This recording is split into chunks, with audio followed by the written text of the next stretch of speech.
నమస్కారం. ప్రశ్నారూఢంకి మీ అందరికీ సాదర స్వాగతం.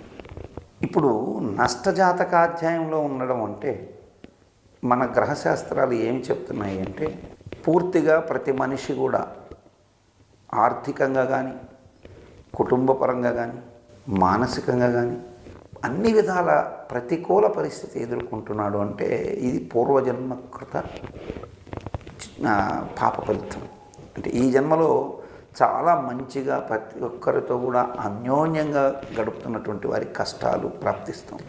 ఎందుకు వీరికి ఇటువంటి కష్టాలు వస్తున్నాయి? వారు ఎవరికి హాని చేసిన వాడు కాదు. మరి వారు ఎందుకు ఇంత కష్టాలు పడుతున్నారంటే ఇది పురాకృత కర్మ.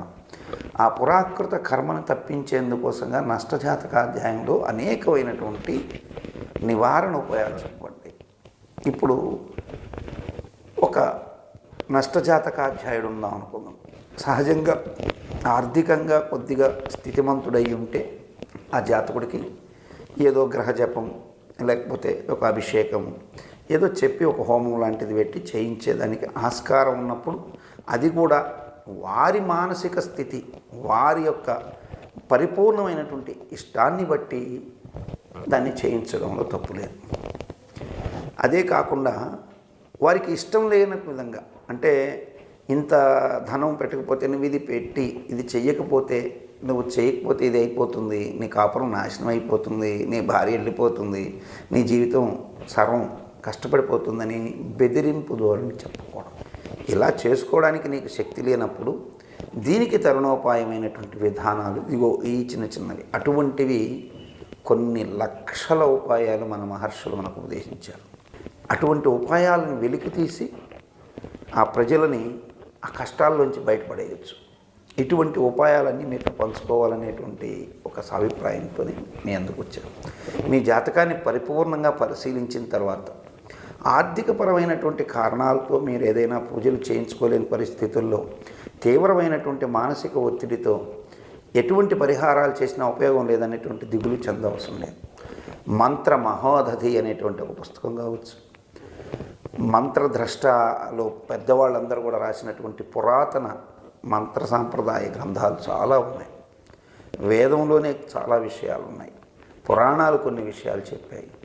అటువంటి వాటన్నిటినీ కూడా మీతో తప్పనిసరిగా పంచుకుంటాను. ముందుగా జాతక స్థితిని బట్టి సూర్యగ్రహ సంపూర్ణ దోషం పట్టి విపరీతమైనటువంటి ఆత్మవిశ్వాసం లోపించేసి తన మీద తనకే నమ్మకం లేని పరిస్థితుల్లో ఎదుటివారి మీద ప్రతి విషయానికి ఆధారపడుతూ ప్రతి దానికి కూడా ఎదుటివారి నిర్ణయం లేకుండా అడుగు ముందుకు వేయలేనటువంటి ఆత్మన్యూనతాభావంతో ఎవరైతే విద్యార్థులు ఉంటారో వీరు పరీక్షల్లో తమ యొక్క పూర్తి సామర్థ్యం ఎంత ఉన్నప్పటికీ కూడా ఆ సామర్థ్యాన్ని వినియోగించుకోవడంలో తడబాటుకు గురవుతూ ఉత్తమ ఫలితాలు సాధించాల్సినటువంటి విద్యార్థులు తడబాటుకు గురవుతున్నటువంటి వారందరికీ కూడా శాస్త్రంలో ఆదిత్య హృదయం, అరుణ మహాసౌర హోమాలు ఇటువంటివన్నీ ఉన్నాయి.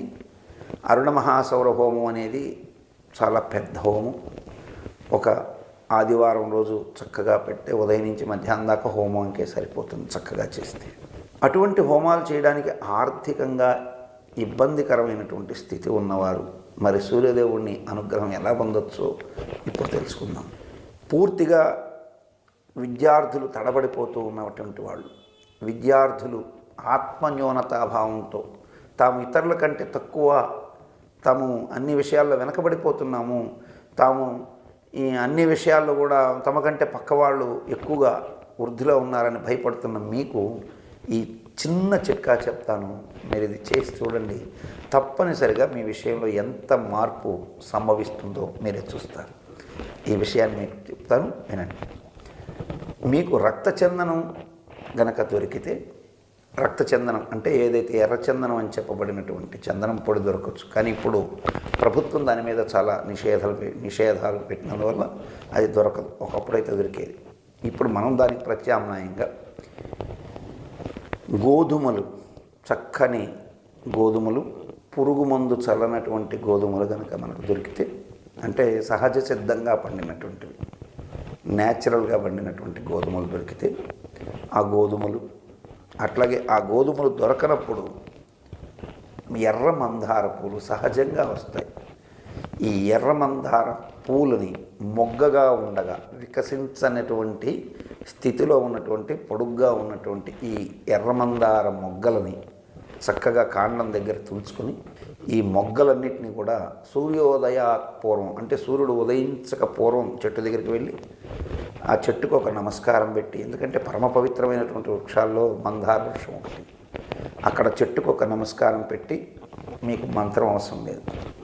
ఓ వృక్షరాజమా, నా యొక్క కర్మను పూర్వజన్మ కొత్త కర్మను పోంగొట్టుకోవడం కోసంగా నిన్ను నీ యొక్క పూలని అన్నిటినీ వినియోగించుకుంటున్నందుకు, నిన్ను బాధ పెడుతున్నందుకు నన్ను మన్నించు అని ఒక నమస్కారం పెట్టి చక్కగా ఆ పువ్వుని 7 పువ్వులు 7 మొగ్గలు చక్కగా తుంచి అవి తెచ్చి ఒక బంగారు పళ్ళెం మనకు అవసరం లేదు, రాగి పళ్ళెం దొరికితే చూడండి, అది కూడా కుదరకపోతే మట్టితో కాల్చినటువంటి ఎర్రటి కుండతో ఉన్నటువంటి ఒక మూకుట్లో కొద్దిగా నీళ్లు పెట్టుకోండి, సగం భాగానికి పైబడగా నీళ్లు పెట్టుకోండి, అందులో ఈ 7 మొగ్గలు అందులో వేసేయండి.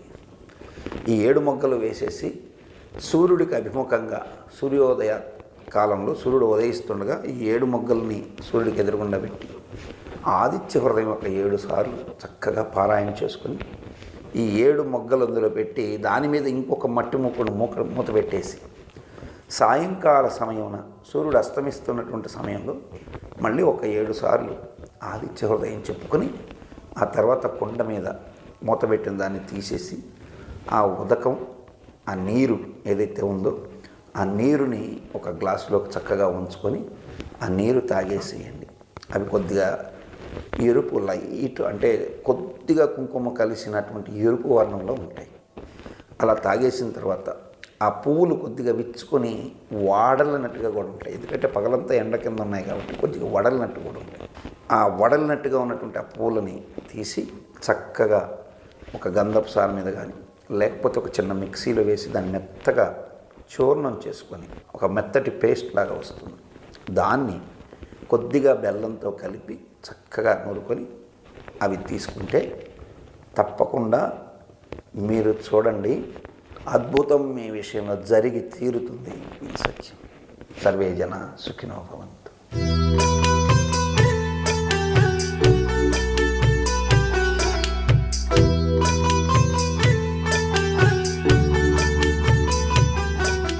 ఇలాంటి మరిన్ని ఇంట్రెస్టింగ్ వీడియోస్ చూడాలనుకుంటే మా ఛానల్ని సబ్స్క్రైబ్ చేసుకోండి.